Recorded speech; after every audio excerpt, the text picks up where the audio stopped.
I think like, when it comes to comedy movies, there's people that say Adam Sandler has terrible acting and everything, and how his movies are so cheesy and yada yada yada, and everyone just doesn't like Adam Sandler's movies. And then there's Uncut Gems, which I've not seen, but there's that like I think Adam Sandler, while there could be an like this whole thing where yeah, I agree that there could be some sort of reasonable hate against Adam Sandler's movies, but personally, dude, I never actually minded Grown Ups, and everyone's gonna be like, "What?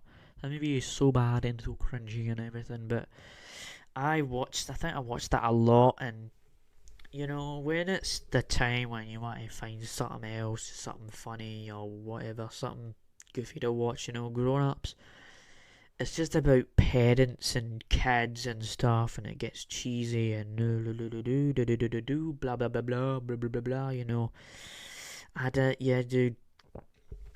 Just Grown Ups is actually it's pretty decent, but I wouldn't say it's like perfection. It's probably like I'd say like an 8, not 8 out of 10, 7 or 6 out of 10. It's not like 20%. Like Rotten Tomatoes, like they say, oh, Adam Sandler movies are like 20%. They're 2 out of 10.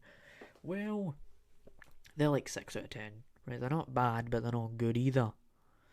So when we're talking about comedy movies, we've also got to bring up Nicolas Cage and Ricky Gervais. Now, Nicolas Cage is getting a new movie now about his life and himself, basically. But I've watched a few Nicolas Cage movies. Face Off is probably one of the strangest movies I've watched in a while. These two guys are basically trying to become each other, and they separate each other and try, like, their face comes off and their different identities, and yeah, it's a bit of a strange one, but the movie itself is pretty good. I actually love Nicolas Cage's acting. He's a pretty good actor in my opinion. I'm actually wanting to see that movie about him, so that's kind of why I'm watching the movies he's made, and it's sort of like the first time I've ever watched Nicolas Cage movies before. And there's also Con Air, but this airplane stuff and stuff like that, and Nicolas Cage has long hair, and that ties into it. And then we have Ricky Gervais. Ricky Gervais, everyone knows him, that guy at the Grammys, he calls out everybody, the office guy. Yeah, that dude is absolutely funny. Yeah, man, and then there's Jim Carrey, The Truman Show, arguably one of the best movies.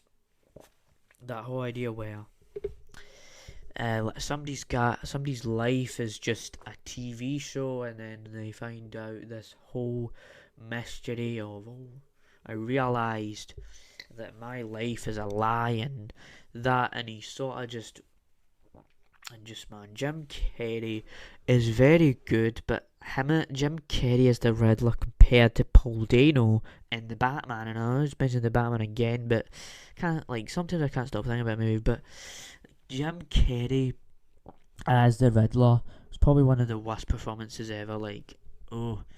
I just hate it when